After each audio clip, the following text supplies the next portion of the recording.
¿Qué tal? Muy buenas tardes, días o noches a todos los que nos están viendo en esta transmisión. Estamos en Espacio Legal, estamos en un bloque, en un podcast que, para sorpresa de nadie, resulta que tengo un podcast, en un podcast llamado Un Nombre, Una Historia. ¿Y en qué consiste todo esto? Bueno, a través de este podcast vamos a estar conociendo a muchos personajes muy interesantes, a los cuales voy a estar entrevistando y preguntándoles una, dos o 10 cosas acerca de sus vidas. El día de hoy tenemos a Sergio López con nosotros. Sergio, ¿cómo estás? Muy bien, muchas gracias. Es un placer estar acá con ustedes. Gracias por la invitación y estoy muy emocionado por estar en tu programa. Excelente, muchísimas gracias por aceptar la invitación. Sergio, cuéntame un poco de ti, cuéntanos un poco de ti. Claro que sí, pues soy Sergio Manuel López Hernández. Actualmente soy secretario en funciones de juez primero de distrito en materia mercantil federal en el estado. Ok, muchas gracias. Bueno, es mi idea empezar a hacer las preguntas y conocerte un poquito más para que el público pueda conocerte también un poquito más a través de mí. Cuéntame un poco de tus inicios, cuéntame de tu pasado, de tus orígenes, vamos, cuéntame una historia de orígenes. Claro que sí. Bueno, pues llegué a este mundo un 17 de junio de 1982 durante la Copa Mundial de Fútbol de 1982 en España. Emblemático. Sí, claro, claro. Mi papá es sumamente fanático del fútbol, entonces creo que llegué en un momento muy icónico para él, muy emocionante. Nací en una ciudad pequeña, yo lo llamo mi pueblo, se llama Escuintla, en el estado de Chiapas, en el estado vecino de Chiapas, en el sur de México. Y bueno, ahí nací, llegué a este mundo en manos de una partera. Yo nací, mi mamá fue atendida por una partera muy, pues muy experimentada en mi pueblo, pues debido a las carencias de accesibilidad más que nada, ¿no? De contar con un hospital donde yo pude haber nacido. Muy bien, bueno, cuéntame un poco más acerca de eso. Vamos a profundizar en esa parte de los primeros años. Cuéntame acerca de tu familia, tus primeros años. Vamos a profundizar un poco en tu pasado. Claro, mis padres, vengo o nací en el seno de una familia sencilla, pero muy trabajadora. Mi padre, don Manuel Enrique López Cortés, mi madre, doña Flor Hernández Gutiérrez, originarias de mi municipio, de mi ciudad, muy sencillas, repito, pero muy trabajadoras, por circunstancias de la vida, porque ellas tenían también que sufragar los gastos en su casa, pues no pudieron terminar ni siquiera la secundaria, pero eso les hizo ser personas muy comprometidas, con muchos valores y que me hayan inculcado muchos valores para mi vida personal y profesional. Entonces yo vengo de esa familia muy trabajadora, que me ha inculcado muchos valores que me han servido durante toda mi vida profesional, bueno, estudiantil, profesional y ahora profesional. Entonces, esos son mis orígenes en un pueblo muy pequeño, pero muy pintoresco. Ok, entonces ahora quiero que me cuentes un poco más acerca de esta etapa tan crucial y tan difícil por la que pasamos todos, por la adolescencia, secundaria, prepa. Cuéntame un poquito más de ese Sergio que estaba apenas empezando a conocer cómo funcionaba la vida real. Claro, sí, pues fui siempre un chico muy alegre, muy estudioso, muy responsable. Te cuento, fíjate que desde la primaria fui un chico muy estudioso, chico de 9, 10, la secundaria también me dedicaba mucho a estudiar. Mis padres siempre quisieron que fuera un hombre de bien, que estudiara, que obtuviera una carrera, una licenciatura y me comprometí con eso. Entonces, siendo yo un buen estudiante, un buen chico, me dediqué a estudiar durante toda mi secundaria, la secundaria técnica. Normalmente las secundarias técnicas están ideadas para aquellas personas que por alguna razón, evidentemente económicas, no pueden continuar con sus estudios, pues por lo menos tienen una técnica que pueden utilizar para trabajar. Entonces, pues yo estudié mucho toda la secundaria, de hecho obtuve el primer lugar en aprovechamiento durante mis 3 años, todos los bimestres, porque nos hacían evaluaciones bimestrales, siempre obtuve el primer lugar, siempre estuve en la tabla de honor, ¿no? Un Entonces, chico de 10. sí, me fui muy responsable, creo que mucha gente, los que me conocen de años, me ubican por eso, ¿no? Por ser un chico muy estudioso, muy responsable. Me gustaba, siempre me ha gustado el estudio. Entonces, mi adolescencia, eh, aunado a lo que implica en el ser humano la adolescencia, tuve un poco de responsabilidad y compromiso, ¿no? Mucho estudio, mucho compromiso, un chico muy alegre, me encantaba jugar el fútbol, básquetbol, son mis deportes favoritos, entonces mezclaba los estudios con el deporte y fui un chico siempre sano. Muy bien, excelente. Cuéntame ahora un poco más de la etapa de la prepa, ya casi acercándonos a la universidad. Cuéntame más acerca de este Sergio que ya estaba empezando a tomar las decisiones importantes en la vida de todos. Claro, pues mis padres al ver pues mi aprovechamiento en la escuela decidieron hacer un esfuerzo para que yo emigrara de mi pueblo a una ciudad un poco mayor, se llama Tapachula. Me enviaron a Tapachula, fui a vivir a casa de una tía, precisamente porque no teníamos los recursos, más bien ellos no tenían el recurso económico para rentarme un departamento o alguna otra vivienda. Entonces tuve la oportunidad de vivir con una tía, me fui a vivir la preparatoria a Tapachula, a una de las mejores, al menos en esa época, ¿no? La preparatoria número 1, todas estas escuelas públicas, y ahí empecé a ser el chico de preparatoria. Salí de mi pueblo, salí dejando a mis amigos, a mi familia, mi comodidad en casa, mi cama y todo lo que enfrentamos a aquellas personas que salimos de nuestras casas, de nuestras comodidades, ¿no? Y así fue que llegué a Tapachula, a la prepa, hice examen. Mi objetivo era llegar a la prepa 1. Habían, si no mal recuerdo, 6 prepas, turnos matutinos, vespertino, y de acuerdo con el promedio, pues te iban colocando en la preparatoria el número, ¿no? Yo llegué, hice el examen y quedé en la prepa número 2, en el turno vespertino, pero mi objetivo era llegar a la prepa 1, turno matutino, que era en ese entonces la mejor preparatoria. Entonces, estudié un semestre en la preparatoria número 2, turno vespertino. Al siguiente semestre, por mi promedio, logré llegar a la prepa número 2, turno matutino. Luego a la prepa número 1, y estaba en la prepa número 1, turno vespertino. Y finalmente llegué a la preparatoria número 1, turno matutino. O sea, cumplí el objetivo. Así que recuerdo mucho que cuando me entrevisté con el director de la preparatoria número 1 matutino, me dijo, o más bien me preguntó, ¿vas a estudiar? Porque si no va a ser así, dale la oportunidad a otra persona que tenga mayores ganas de estudiar y de salir adelante. Y le dije, me sorprendió y le dije, claro, a eso vine. Pues ahí empezó mi vida de preparatoria en Tapachula, lejos de todas las comodidades, amistades, familia, y bueno, quienes han hecho esto sabrán a lo que me refiero. Muy bien, y bueno, toda esta gente quiere saber un poco más acerca de ti, entonces cuéntame un poco acerca de los pasatiempos, deportes, hobbies, ¿qué hacías cuando no estabas sacando todos estos dieces?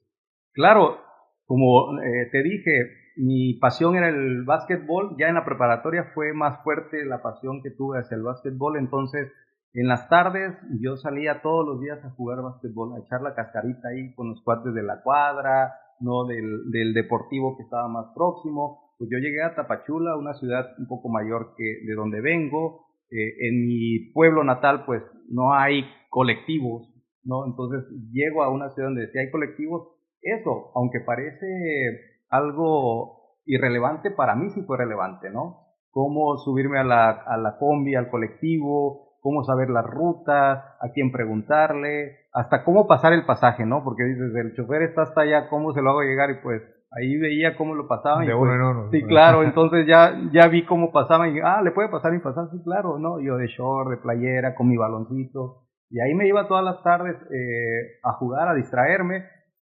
Siempre fui muy sano, entonces yo creo que eso combinaba muy bien el deporte con los estudios. Muy bien, excelente. Bueno, también quiero saber, ¿en qué momento decidiste estudiar tu carrera? ¿Qué te llevó a estudiar esa carrera? ¿Cuál fue esa motivación primordial? Fíjate que en la preparatoria me encantaba mucho las matemáticas, me encantaba mucho la física, me llamaba mucho la atención, yo hasta pensé en estudiar alguna materia, alguna carrera relacionada con estas materias. Sin embargo, mi perfil me llevó a que tenía que elegir el área de sociales. Entonces, pues le hice caso al psicólogo en ese momento que nos direccionaba, llegué al área social, tuve una materia, pues la materia de derecho, y había un abogado que nos daba clases, no recuerdo ahora su nombre, y me llamó mucho la atención, se me hacía muy fácil. A mí de siempre se me ha facilitado el estudio, creo que soy muy visual y auditivo, entonces a veces no requiero tanto estudiar, sino ver y escuchar. Entonces, recuerdo que teníamos un libro que creo que se llamaba Derecho Positivo Mexicano, y bastó que yo lo empezara a leer y me llamó la atención y lo terminé de leer y dije, pues está muy bonito, ¿no? Conocer nuestros derechos, cómo ejercerlos, cuáles son las leyes actuales. Y el maestro era muy dinámico a comparación de los maestros que nos daban física, matemática, química, ¿no? Como es un poco complejo, un poco complicado, que aunque también me encantan mucho las matemáticas, la física, pues se me facilitó muchísimo el derecho y me llamó mucho la atención en unas clases que él nos daba, ¿no? De cómo conocer nuestros derechos, cómo litigar, inclusive dar clases, su facilidad de palabras. Entonces dije, sería una muy buena opción, ¿no? Conocer nuestros derechos, poder defendernos, defenderme, defender a otras personas. Y ahí fue cuando dije, qué bonito sería ser el superhéroe de alguien, ¿no? Defender a una persona. Evidentemente yo en ese momento pues no sabía si iba a ser servidor público o litigante, ¿no? Entonces dije, qué bonito sería tener ese superpoder de poder defender a una persona, ¿no? Porque toda persona, culpable o inocente, pues tiene derechos, ¿no? Y deberíamos de salvaguardar o respetar esos derechos. Entonces, creo que eso fue el momento en el que dije, quiero ese superpoder para hacer el bien. Y ahí fue donde decidí estudiar Derecho. Entonces, me estabas contando acerca de este superpoder, pero bueno, ¿cómo lo adquieres? ¿Cómo obtienes ese nuevo superpoder? ¿De dónde sale? Cuéntame un poco acerca de esta etapa de tu vida, la parte universitaria. ¿Qué decisión tomas? ¿Cómo la tomas? ¿Qué carrera? ¿Se lo dices a tus papás? ¿Hay que presentar un examen? Cuéntame. Claro, sí, pues decido, ¿no? En ese entonces estudiar Derecho.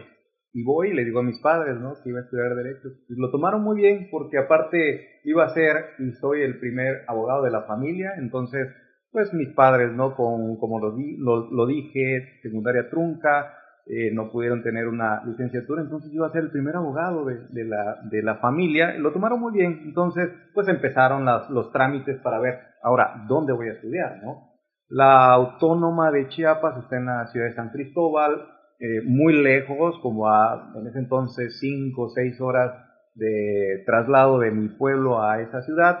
Pues fuimos a San Cristóbal, vimos la escuela, verificamos la convocatoria para el examen. Mis padres pues hicieron cuentas porque no podían sufragar gastos altos y sí, se les dificultó pues pagarme la estancia allá, ¿no? A la par, pues vimos una escuela privada en Tuxtla, privada pero con colegiaturas accesibles para las personas. Claro. Hicieron cuentas también y salió que si yo obtenía una beca, porque esa escuela privada otorgaba beca, si yo obtenía esa beca, sí podían sufragarme los gastos de estar en una escuela privada en Tuxtla Gutiérrez. Y bueno, dije, adelante, sé que soy un buen estudiante. Mis papás me dijeron, oye hijo, creo que lo puedes hacer, tú eres un buen estudiante. Nos pedían mínimo 9 para mantener la beca y dije, adelante, soy hombre de reto, de objetivos, y dije, va, hago este esfuerzo, sé que lo voy a lograr. Y así fue. Entonces le dije a mis papás, vamos. Muy bien. Y bueno, aquí estás entonces. Logras completar tu carrera, estudias derecho y ¿cuáles son tus metas después? ¿Cuál era tu visión? ¿Qué querías hacer? ¿Y qué de eso hiciste? ¿O si cumpliste todo lo que esperabas? Claro, cuando uno está estudiando, pues hay muchos distractores, ¿no? No tenía fijo un objetivo en ese entonces cuando inicié, pues esto lo adquirí durante el tiempo que iba pasando los semestres, el estudio, iba conociendo actores políticos, jurídicos, me iba adentrando a la materia de los abogados, ¿no? Porque, como te dije, fui el primer abogado de la familia en donde, pues en casa no se hablaba de derecho, ¿no? No se hablaba de estas cuestiones que alguna persona sí pudo tener. Yo no. Entonces empecé a conocer e inclusive antes de salir de la carrera yo no tenía muy clara la meta a dónde llegar, ¿sí? Esta la conocí más adelante cuando tuve mi primer acercamiento a la función jurisdiccional. En principio yo lo que quería o lo que quise ser o estar, yo decía, quisiera estar en la fiscalía, ¿no? Me llamaba la atención porque tenía una amiga que tenía un conocido, bueno, más bien su tío era Ministerio Público y hablaba mucho de la fiscalía, ¿no? Entonces yo dije, pues ha de ser muy bonito trabajar en la fiscalía. Pero no era porque yo conociera la fiscalía, porque realmente quisiera estar en la fiscalía, sino porque era lo único que conocía en ese momento. Entonces, esa fue mi etapa de universidad, siempre estudiando mucho, porque recuerda, yo tenía el objetivo de no perder esa beca, ¿no? Y no la perdí. Durante todo el tiempo de mi carrera apoyé a mis padres, porque fue una forma de apoyar a mis papás económicamente, manteniendo una beca de por lo menos 9. Entonces lo mantuve y fue hasta casi al salir cuando supe hacia dónde ir. Ok. Y bueno, en esta visión donde ya sabes hacia dónde ir con la carrera de Derecho, ¿cuál es esta visión? ¿Hacia dónde vas? Y a ese lugar, ¿cuáles son tus primeros pasos? Claro, fíjate que como todo estudiante de universidad, pues forzosamente tenemos que hacer servicio social.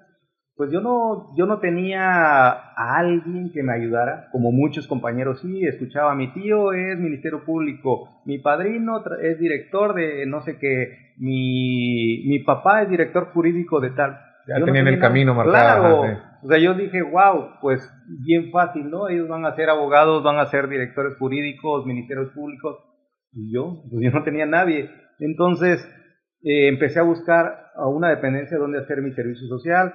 Llego a la entonces Secretaría de Infraestructura de Infraestructura en el gobierno, pues me presento con una persona, me dirige al abogado que era el director jurídico de esa dependencia, pues me presento y le digo que si podía hacer mi servicio social ahí con él, y me dijo que sí, adelante. Entonces empecé a hacer mi servicio social en la Secretaría de Obras Públicas, Secretaría de Obras Públicas. Empecé a hacer mi servicio social, culminé mi servicio social. Cuando terminó, pues dije, pues ahora qué hago, ¿no? O sea, me gustó hacer eso, aunque no hacíamos nada realmente, nada más era que foliar, rubricar, que pasar, sacar copias, pero me gustó mucho eso. Entonces dije, pues ahora qué hago. Termino mi servicio social, el licenciado, el director jurídico de ahí se va a otra dependencia del gobierno del estado, también como jurídico. Yo ya había culminado mi servicio social y le digo, oiga, licenciado, ¿pudiera irme a hacer o continuar mi servicio social, aunque ya no lo es? O sea, yo quiero ocuparme en las tardes, porque en la mañana estudiaba, en las mañanas estudiaba, en la noche estudiaba, ¿no? Entonces me dijo, pues sí, si quieres adelante, pero no hay mucho que hacer. No importa, a estar en mi casa, yo quiero estar acá, por lo menos algo voy a aprender. Ok, me dijo. Entonces llego a esta otra secretaría, la anterior Secretaría de Desarrollo Social, CDSOL, y ahí continúo haciendo mi servicio social, evidentemente sin ninguna remuneración, porque ya no era servicio social, yo ya había concluido, y ahí llegaba, no hacía absolutamente nada. Precisamente me dijo el abogado, no hay mucho que hacer, llegas en las tardes, no hay nada. Entonces ahí estaba. Me dice en una ocasión, oye, Sergio, pues veo que no hay nada que hacer, ¿no? Sí, exacto. Entonces me estabas contando acerca de tus primeros pasos en la carrera. A ver, cuéntame un poquito más acerca de eso. ¿Qué fue la primera cosa que hiciste una vez que estabas ya dentro del derecho? Sí, pues fíjate que durante el tiempo que yo estuve en la Secretaría de Desarrollo Social haciendo pues mis servicios que no eran servicios, simplemente iba a aprender, me dice un buen amigo, oye, ¿sabes qué? Mi papá tuvo un problema muy fuerte y lo están acusando de algo que no hizo. Y ya sabes, ¿no? Todo el mundo piensa que como estás estudiando Derecho, no, hombre, pues ya... Puedes todo, claro, tú puedes todo y puedes resolver todos los problemas. Exacto, entonces me dice, oye, ¿puedes ir a tomar ese caso? Dije, híjole, pues va, pues soy un hombre, me gustan los retos, digo, va, claro que sí, lo tomo. Yo en mi vida había litigado, ¿no? Mucho menos había formulado alguna demanda, algo por el estilo. Entonces, no empezamos. Claro, exacto. Y dije, bueno, pues no está mal para empezar, ¿no? Y ya, claro, le dije, me fui a entrevistar con una persona precisamente al Cerezo. Entré al Cerezo, no a escasos 21 años, pues obviamente me han de haber visto un chamaco ahí, ¿no? En el Cerezo, pues me tuve que vestir bien, ¿no? Para aparentar que era abogado, porque Un poquito pues, mayor, sí, claro. Ese claro. fue tu primer caso en el Cerezo. Sí, pero bueno, fíjate que mi primer caso profesional lo podríamos llamar porque te cuento, durante mi adolescencia de 12 años, 13 años, fui emprendedor. Tuve un negocio de rentas de bicicletas. También en mi pueblo me ubican también por eso, ¿no? Porque yo rentaba bicicletas. Fue muy accidental. En una ocasión pues yo tenía mi bicicleta, llega un vecino y siempre me pedía prestada mi bicicleta y pues, claro, adelante. Pero ya llegaba un momento en que pues ya prácticamente él andaba todo el día, ¿no? Yo sin bicicleta. Y dije, pues, ¿cómo le digo que ya no? Sin decirle que no. Entonces llega un momento, me dice, oye, ¿me prestas tu bicicleta? Le digo, no, pues, ¿sabes qué? Te la rento. Dije, esperaba que me dijera, no, pues, ni cómo, ¿no? Le digo, ¿cuánto? No, ¿qué tanto? Órale. Y me la renta. ¿Y funcionó? Y funcionó. ¿Sabes cuántas bicicletas llegué a tener? ¿Cuántas? Aproximadamente 30 bicicletas. Fue un gran negocio. ¿Hiciste toda una empresa? De verdad, le digo hace poco a mi mamá, si me hubieran dejado no estudiar, le digo, yo ahorita sería un empresario, porque aparte de esas bicicletas, a la par, también empecé a rentar mi Nintendo, ¿no?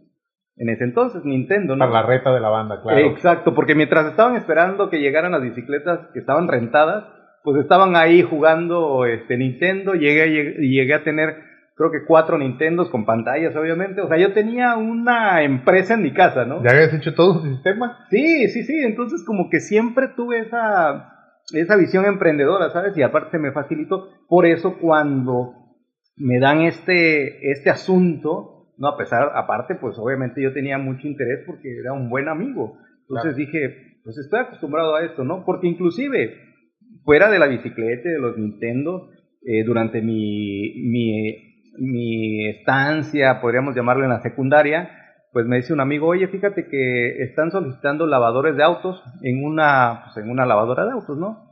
¿Y no te interesa? Claro que sí, le digo, pues vamos, y allá voy, ¿no? Mientras yo estudiaba mi secundaria, y que siempre mantuve el 10 y que obtuve el primer lugar en toda mi secundaria, yo en las tardes me iba a lavar carros en una lavadora de autos con mi amigo, ¿no? Y ahí andábamos con nuestra franelita, limpiando, lavando carros, aspirando, y yo feliz porque estaba trabajando. Siempre me ha gustado trabajar. Uno tiene que ver cómo se las arregla. Claro, efectivamente. Dije, no, hombre, pues si tengo que ayudar a mis padres, porque pues a base de muchos esfuerzos, ellos pudieron sacarme adelante, pues yo también les ayudo. Siempre he ayudado a mis padres, ¿no? Pero a ver, regresemos a ese caso penal, porque sabes, mi primer caso también fue penal. Yo creo que es como una clase de iniciación que nos hace la vida, claro, para ver si vamos a aguantar o no. A ver, cuéntame un poco más acerca de eso. Claro, no, pues tú más que nadie me entenderás, ¿no? Es un poco complicado porque te enfrentas a los grandes lobos allá afuera, ¿no? Entonces, llego al Cerezo, me entrevisto con estas personas, pues yo en mi papel de abogado, ¿no? O sea, y en mi mente decía, pues ni siquiera he terminado la carrera, ya estoy litigando, ¿no?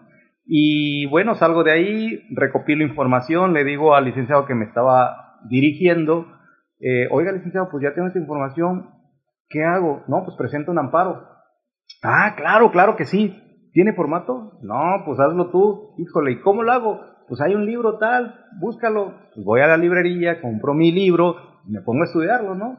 Y dije, pues órale, pues ya le entendí. Que así le hacíamos antes, ¿verdad? O sea, lo estudiabas y lo hacías. Exacto. No era tan fácil como hoy en día, que te daban el formato y lo sacaban en masa, sí, claro. O pues en internet bajas el formato y ya la tienes, ¿no? Bien o mal, pero ya está. No, antes así era, ¿no? Y creo que fue o es una buena escuela, ¿no? Porque lo estudias y lo llevas a la práctica. Entonces empecé a formular ahí mi demanda de amparo, ¿no? Indirecto, contra, recuerdo, auto de formal prisión, y allá voy a los juzgados federales. Fue cuando conocí juzgados federales, dije, qué bonito. Y ya, presenté mi demanda, y ya, continuaba yo oyendo por las tardes a esta secretaría, la Secretaría de Desarrollo Social, y no había mucho que hacer. Entonces me dice el abogado, ¿sabes qué? Como veo que aquí no hay mucho que hacer, voy a mandarte o te voy a pedir que te vayas a otro lugar donde hay una persona, su esposa, a quien puedes ayudar. Ok, tuviste esta primera experiencia en todo lo que es la parte penal. ¿Qué pasó después? Sí, pues tuve mi primer acercamiento al Poder Judicial de la Federación, ¿no? Estoy con esta persona, me manda a apoyar a su esposa, que trabajaba en el Poder Judicial de la Federación. Yo hasta ese momento desconocía. Entonces me da una dirección, llego, Poder Judicial de la Federación, dije, wow, ¿no? Entro a las instalaciones y quedé muy sorprendido, dije, qué bonito está. Y ya, me presento, hola, buenas tardes, soy fulano de tal, bien, adelante, vengo para eso, sí, claro, mira, ahí hay una computadora, aquí hay unas hojas, ¿me puedes ayudar a transcribir? No, claro que sí, y ya. Ahí tengo el primer acercamiento en un juzgado de distrito, porque llegué a un juzgado de distrito y llegué a transcribir. Entonces yo todas las tardes después de salir de las clases me iba a casa, comía, me bañaba y me iba al juzgado de distrito. De 4 de la tarde a 6, 7, 8, 9, 10 de la noche y llegaba solo a transcribir y ahí tuve el primer acercamiento. No entré como meritorio, yo llegaba a ayudar a la esposa del licenciado con quien yo había hecho mi servicio social. Okay. Eso fue mi primer acercamiento ahí al Poder Judicial de la Federación. Así entré, básicamente. Ok, entonces entiendo por lo que me dices que no solo entraste, sino que te quedaste. Sí, cómo no, me quedé, no como meritorio. Entonces yo llegaba, me conocían como el chico que llegaba en las tardes a transcribir, ¿no? Evidentemente el juez en ese entonces, ahora magistrado, a quien aprecio mucho, pues me conoció porque yo llegaba, ¿no? Entonces, en una ocasión, recuerdo que nos sacan, no sé qué problema interno hubo en el juzgado, y sacan a todos los externos, meritorios, y yo, ¿no? Entonces nos dice el juez, ¿saben qué? Ya no pueden llegar. Dije, híjole, pues, bueno, ni modo, pues me retiro del Poder Judicial, ¿no? De los juzgados. Pero una semana después me habla un licenciado que trabajaba ahí, por buenas referencias que le dieron de mí, me dice, oye, me gustaría que también ahora me ayudaras a mí. Le digo, claro que sí, pero me prohibieron la entrada. No, ya se solucionó el problema, ya pueden regresar. Y me gustaría que tú me ayudaras ahora a mí a transcribir. Claro, con mucho gusto. Entonces regreso al Poder Judicial de la Federación, a ese juzgado de distrito, y ya tengo un poco más de contacto con el juez, ¿no? El juez me empieza a conocer, empieza a transcribir y me dice, ¿sabes qué? Ahora ya quiero que seas meritorio, básicamente, ¿no? ¿Qué es esto? Pues llegar sin tener algún sueldo y estar trabajando prácticamente, pero sin ese sueldo, hacer méritos para eso. Antes era muy común y muy buscada esa oportunidad. Y todos empezamos en alguna parte. Todos, de abajo, exacto. Y es ahí donde yo empiezo de abajo, ¿no? Recuerdo que me dice el juez, bueno, apoya a los actuarios. Bien, pues me voy a actuaría. Y mi función consistía básicamente en irme todos los días a las 9 de la mañana a toda la ciudad a entregar oficios a las autoridades, ¿no? Me salía a las 9 de la mañana y regresaba a 6, 7, 8 de la noche, después de que le daba la vuelta a la ciudad entregando oficios. Entonces, eso vio el juez que hacía, y recuerdo que en una ocasión me dijo, oye, veo que estás todo el día trabajando, no te aburres, no te explotan. No, señor juez, le digo, me encanta hacer esto. Pero oye, terminas y vienes y te quedas aquí en el juzgado hasta las 10, 11 de la noche. Sí, es que no puedes estar. Es que permítame, señor juez, de verdad me fascina hacer esto. Y a veces hasta escondidas ahí me quedaba porque realmente me gustaba mucho hacer todo eso. Entonces, eso vio en mí el juez, porque más adelante me dijo que eso había visto y eso había sido el detonante para que él más bien me contemplara para darme un nombramiento, ¿no? Y es como yo logro entrar inclusive en la mente del juez para que me contemple a ser meritorio. Ok, entonces eres meritorio. ¿Cuánto tiempo pasaste como meritorio? ¿Qué vino después? Tuve la dicha de ser meritorio aproximadamente 6 meses. Y le digo dicha porque hay compañeros y compañeras que tardaron más, ¿eh? Yo lo he visto, que ahí se quedan, sí, ahí se quedan, ¿no? Se quedan mucho más tiempo. Pues para mí fue poco. Estuve 6 meses de meritorio y recuerdo una anécdota, evidentemente nunca la voy a olvidar, porque el juez me hizo un gesto inolvidable. Fíjate, te cuento, mi primer nombramiento. Pues evidentemente el juez me conocía, sabía que era una persona muy trabajadora porque ya me había destacado que yo llegaba todos los días, todo el día, y en ese inter se da la fiesta de graduación, ¿no? Entonces yo llego, fiesta de graduación de mi universidad, llego con el juez y le digo, señor juez, me gustaría invitarle a mi cena de graduación, ahí hay 2 pases por si quiere ir con su esposa. Ah, claro, mucho gusto, claro que sí, gracias, ¿no? Yo te aviso. Claro, nunca me avisó previo, ¿no? Estando en la fiesta, pues estoy con mi familia, mi mamá, mi papá a mi lado, y se acerca un señor y dice, buenas noches, y volteo, ¿y quién crees que era? El juez. Por supuesto, me imagino que se puede. Y ¡Claro! uno no pensaría que llegaría, ¿no? Exacto. Pensaría que te lo aceptaría por educación, por cortesía. Pensé lo mismo. Dije, bueno, me aceptó los pases, la invitación por cortesía, ¿no? ¡Wow! O sea, yo no cabía ni... La verdad, yo admiro muchísimo a los jueces, a los magistrados, por la investidura y porque sé lo que significa lograr llegar a ser juez y o magistrado. Entonces, para mí fue, ¡wow! Un juez de distrito... Mi jefe está en mi cena, en mi fiesta de graduación. No, pues, señor, ¿cómo está? Adelante, siéntese. Y sí, se sentó al lado mío, de mi mamá, de mi papá, y estuvimos platicando. Y lo que nunca olvidaré, me dice, oye, Manuel, porque me decía Manuel, ¿no? Oye, Manuel, fíjate que, discúlpame, no pude traer tu regalo. Le dije, señor juez, la presencia acá de usted, para mí, es el mejor regalo que usted me puede dar a mí. No se preocupe, sí, no, de verdad, qué pena. Y él insistía en que no puede traer tu regalo. Le digo, no. Y me dice, es que, bueno, te lo voy a decir. Tu regalo es un mes de nombramiento porque acabo de tener la oportunidad de darle a alguien y pienso dártelo a ti. Para mí fue lo máximo, ¿sabes? ¡Wow! Me volteo y le digo, pa, me acaban de dar un nombramiento. ¿Qué? Le digo, un contrato. No me digas. Sí, y hasta pensaron que era mi base, ¿no? Le digo, ¿y cuánto tiempo? Un mes, para mí era, o sea, lo máximo, ¿sabes? O sea, así hubiese sido 7 días, 15 días, era un nombramiento en el Poder Judicial de la Federación, lo que en algún momento dije, aquí quiero estar. Y ¿no? Seguro a muchos del público les ha pasado también, claro, que de repente le dicen que tienen un nombramiento y entonces sienten esa paz y ese orgullo de ya voy a empezar a trabajar bien. Exacto, como que adquieres ese compromiso, ¿no? Mayor. Ya es de verdad. Ya es de verdad, entonces ya voy a empezar a trabajar de verdad, entonces, y todo fue un cúmulo de emociones en mi mente, ¿no? Mis papás emocionados, felices, yo, señor juez, muchas gracias, ¿no? Y fui feliz, mi primer nombramiento nunca lo voy a olvidar. Y es algo que yo en mi corazón y que quiero transmitir y que ojalá Dios quiera en su momento. Sí he tenido la oportunidad de hacer esto en mi actual encargo y trato de darle algo parecido a mis compañeros cuando puedo otorgar un nombramiento, una base. Entonces fue algo que se me ha quedado en el corazón y en la mente, ¿no? Y muy agradecido con esta persona, actualmente magistrado de circuito. ¿Pero cuál fue ese nombramiento? De oficial judicial, que es el primer peldaño en la carrera judicial, ¿no? Es prácticamente como el mecanógrafo, ¿no? En algunos otros, el que hace acuerdos, el que folia, rubrica, entresella, costura, los que hemos estado familiarizados con esto, es eso, ¿no? El primer escalón. Ese fue mi primer nombramiento. Ok, entonces esta maravillosa persona, ¡pum!, te da tu primer nombramiento.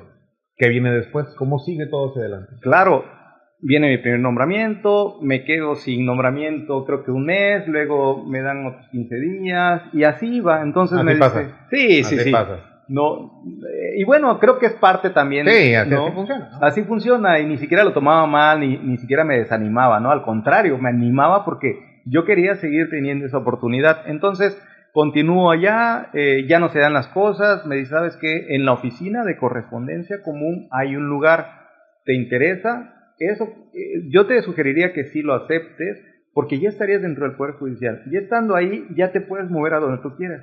Dije, no, pues claro, es un buen consejo, adelante. Pero yo creo que es importante que el público lo sepa, porque es un malentendido muy común. O sea, la gente que no está tan familiarizada con el derecho, querido público, ustedes pueden pensar que te dan un nombramiento y desde ahí ese nombramiento es seguro, duro como la piedra, sólido, grabado en granito y que ahí vas a seguir para adelante, pero no, o sea, puedes perderlo, pueden cambiarlo, pueden haber unos lugares, tú puedes querer subir, pero puede ser que no hayan los lugares suficientes. Entonces, por supuesto que es una carrera difícil y estresante. O sea, el que te dieran un nombramiento en ninguna forma aseguró todo tu futuro profesional. No, y tan fue así, o sea, no aseguró me aseguró un mes, porque tan es así que terminó mi nombramiento y me quedé sin trabajo, digamos, ¿no? Durante creo que un mes más, luego me dieron 15 días, luego descansé como 2-3 meses. No me aseguró, efectivamente. Nada está en piedra, nada está grabado en piedra. Entonces yo tenía que hacer mayor esfuerzo, ¿no? Para tratar de conseguir más nombramientos. Entonces me voy a esa oficina de correspondencia común, que es la oficina donde depositan las demandas, los escritos, las promociones. Pues me voy a esa oficina de correspondencia común, ¿no? En donde estuve 9 años. Ok, me estás platicando acerca de tu carrera. Entonces entiendo que entras como meritorio y posteriormente te desarrollas como oficial de partes. Ok, cuéntame un poco más de eso. ¿Cuáles fueron los escalones hacia arriba? Sí, claro, pues estuve como oficial de partes en la oficina de correspondencia común. Poco tiempo después me ascienden a jefe de oficina de correspondencia común por mi buen desempeño. Durante todo ese tiempo estuve 9 años en la oficina de correspondencia común. Claro, durante ese tiempo hice el curso para secretarios de juzgados y tribunales colegiados de circuito, hice una maestría en Derecho Constitucional y Amparo, el examen para actuario judicial. Entonces llegué a un momento en el que yo quería continuar porque mi objetivo ya en ese momento fue, quiero ser juzgador. Ya era casi una década como oficial. Claro. Entonces dije, no puedo permanecer más tiempo acá si mi objetivo es ser juzgador. Ya quiero estar en el campo de batalla, ¿sabes? El campo de batalla es el juzgado de distrito, ¿no? Empezar a hacer acuerdos, sentencias, porque es lo que hace un juzgador. Entonces, pues ya tenía yo el curso para ser secretario, ya tenía una maestría, el curso para hacer, el examen para ser actuario. Me faltaba practicarlo, aprender a hacer sentencias. Recuerdo que me conozco a un secretario por conducto de un juez, a quien le pedí el apoyo, un secretario que actualmente es juez federal, me da la oportunidad de aprender a hacer sentencias, ¿no? A proyectar, le llamamos nosotros. Me da la oportunidad, me empieza a enseñar a cómo hacer sentencias. Claro, yo lo hacía fuera de mi horario de labores. Mi horario de labores era de 9 de la mañana a 12 de la noche de lunes a viernes, porque era el jefe de la oficina de correspondencia común. A ver, otra vez esa parte, de 9 de la mañana a 12 de la noche. Yo trabajaba a las 12 de la noche, de manera figurativa, yo cerraba las cortinas y me ponía a estudiar mis asuntos. Me ponía a leer las leyes, los códigos, las jurisprudencias, porque estaba aprendiendo a hacer sentencias. ¿A qué horas dormía? Pues precisamente dormía 2, 3, 4 horas diarias, incluidos los sábados y domingos, porque los sábados y domingos eran los días más fuertes para mí, pero yo tenía mucha emoción, ¿sabes? Porque mi objetivo era ser juzgador. Yo sabía que para ser juzgador tenía que aprender a hacer sentencias.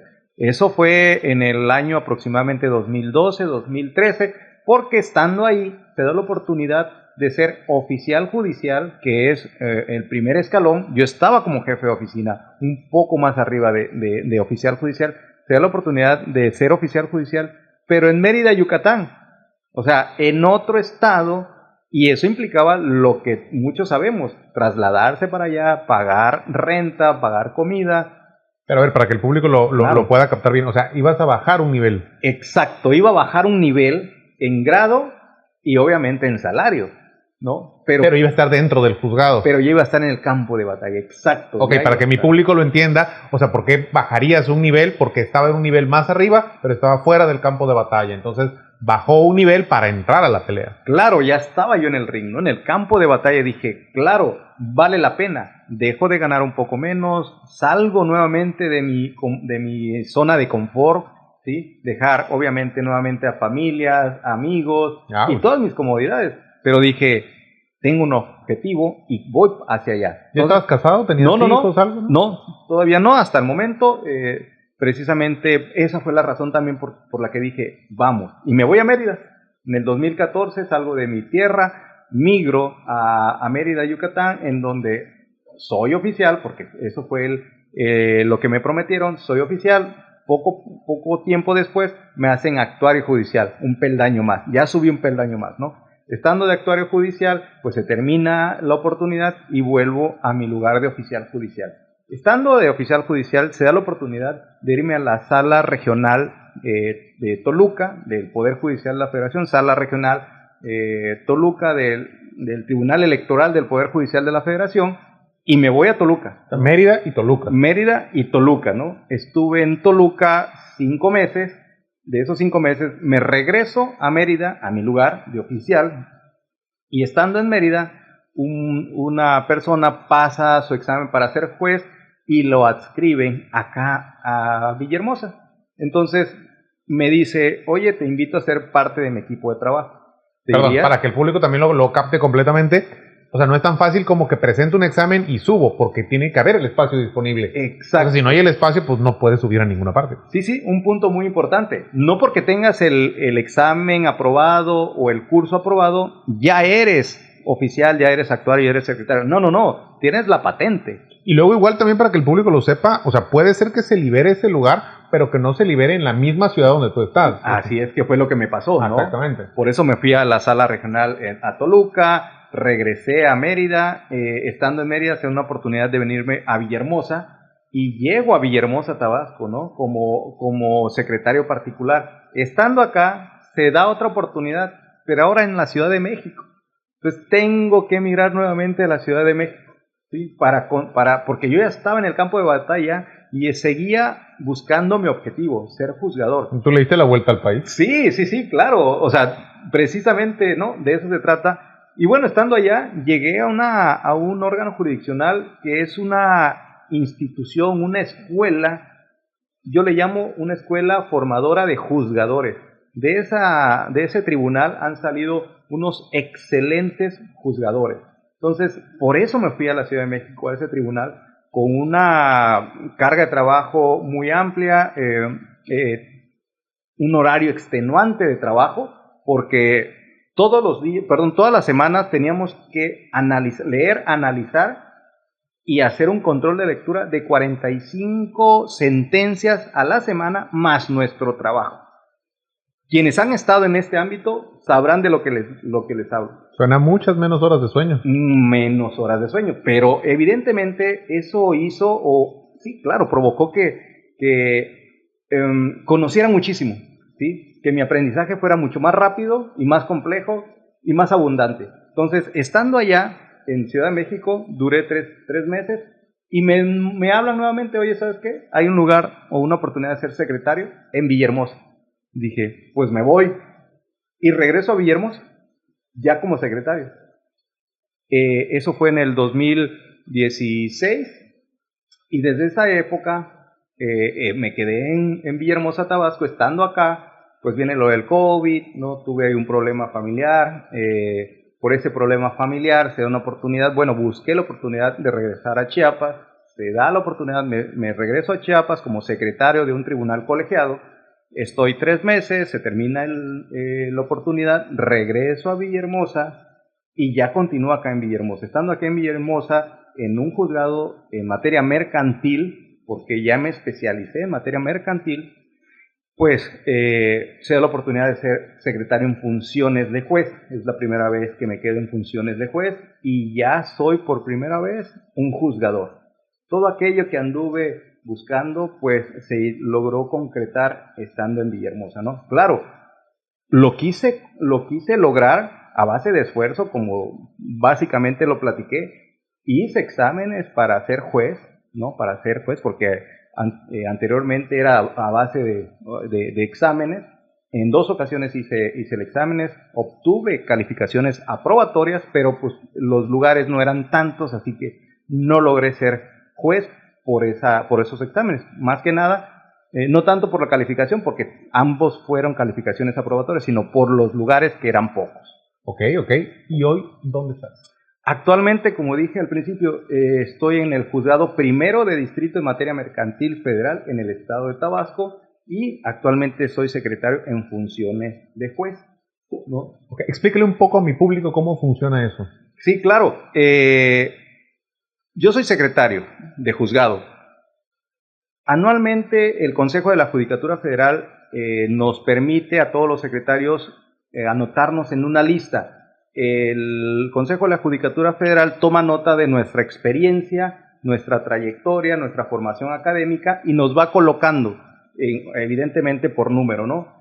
Yo fui elegido por el Consejo de la Judicatura Federal porque tenía la formación académica y la experiencia profesional adecuada para ser juzgador. Es por eso que el Consejo de la Judicatura me colocó en funciones de juez, por mi formación académica y mi experiencia profesional. Y experiencia profesional especializada en la materia mercantil, porque soy mercantilista. Ok, y cuéntame un poco más acerca ahora de tus sueños y aspiraciones. Ok, ya sé de dónde vienes, ya sé dónde has estado, ahora quiero saber a dónde vas.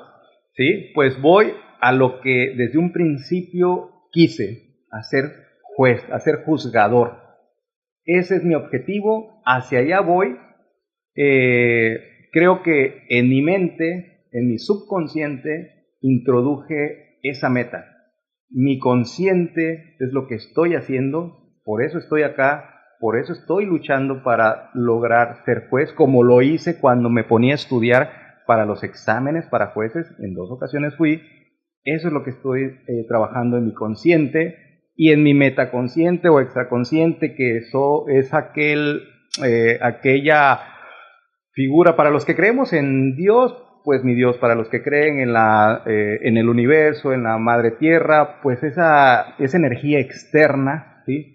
Que ayuda a que tu consciente busque tu subconsciente.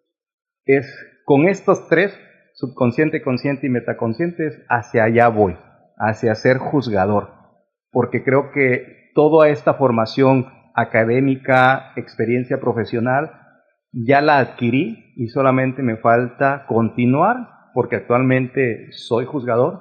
Entonces, eso es lo que estoy haciendo y para allá quiero continuar, ¿sí? Muy bien, eso me parece excelente. ¿Cuál dirías tú que es la experiencia de vida que más te ha marcado, que más ha definido lo que eres? Pues experiencia de vida, te cuento, pandemia, pues como muchos tuve el problema de perder a mi padre, ¿sí? Fue algo muy, muy doloroso. Yo estaba laborando, evidentemente, claro, suspendimos labores, no obstante eso, pues seguíamos trabajando desde casa, sacando algunos pendientes, avanzando, y creo que fue la experiencia de vida que más me ha marcado, porque quienes han padecido esto sabrán a lo que me refiero, sabrán el golpe tan fuerte que es esto, y en esas circunstancias. No sé si tú tuviste algo parecido, conociste de alguien, pero Parecido, mi papá falleció en pandemia también. pues sabrás lo que se siente perfectamente, ¿no? Es un golpe muy fuerte, me derrumbó, Hay me tanto tumbó. que quisiste decir y no pudiste decirle. Claro, o sea, me quedé con mucho, ¿sabes?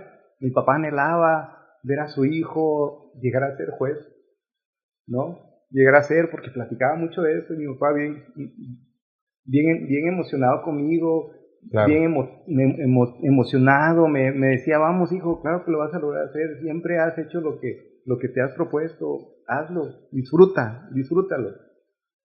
Y verse truncado ahí, sí fue muy impresionante, marcó mi vida, ¿sabes? Bien se dice que no nos define lo que tenemos, sino lo que no tenemos, lo que nos hace falta. Lo que nos hace falta.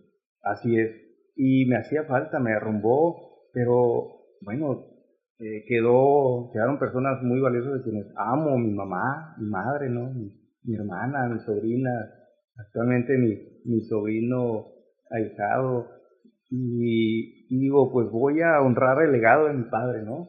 Quiero, porque mi papá me sigue acompañando y estoy seguro que desde arriba me está, y aquí al lado me está apoyando, porque debe estar muy orgulloso de mí.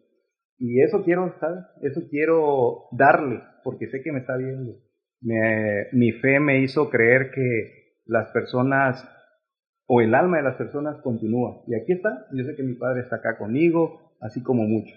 Entonces, creo que quiero continuar ese legado de mi padre, de mi madre. Mi mamá también está muy emocionada, siempre se emocionó, evidentemente siempre quiso lo mejor para mí, y siempre apoyando mis sueños, y sé que ambos siguen apoyando mis sueños, y voy para allá para decirle a mi padre, a mi madre: aquí está su hijo, lo logró. Muy bien, pues bueno, antes de que yo vaya a cerrar mi programa, bueno, es una oportunidad para que la gente te conozca. ¿Hay algo que le quieras decir a mi público antes de que yo cierre el programa? Claro, me encantaría que, así como muchos, incluido yo, no abandonen sus sueños, luchen por sus sueños. Todos los sueños se cumplen, no se olviden. Fíjense una meta métanse esa meta en su subconsciente, actúen ese subconsciente y nunca se olviden de los que creemos en Dios, nunca se olviden de los que creen en el universo, en la madre tierra o en esa energía externa que mueve. Y ese es mi consejo, nunca abandonen sus sueños, luchen, todo se puede. Querido público, pues hoy tuvimos a Sergio Manuel López Hernández con nosotros. Te agradezco mucho que aceptaras la invitación a acompañarnos. No, muchas gracias por la invitación. Fue un placer estar acá y conocerles y que tu público me conozca. Bueno, querido público, he sido Luis Granados, me han acompañado a escuchar otra historia y próximamente me acompañarán a escuchar muchas más. Estoy en su espacio legal, en el bloque Un Nombre, Una Historia. Ha sido un gusto estar con ustedes en mi programa. Cuídense mucho y muchas gracias, público querido.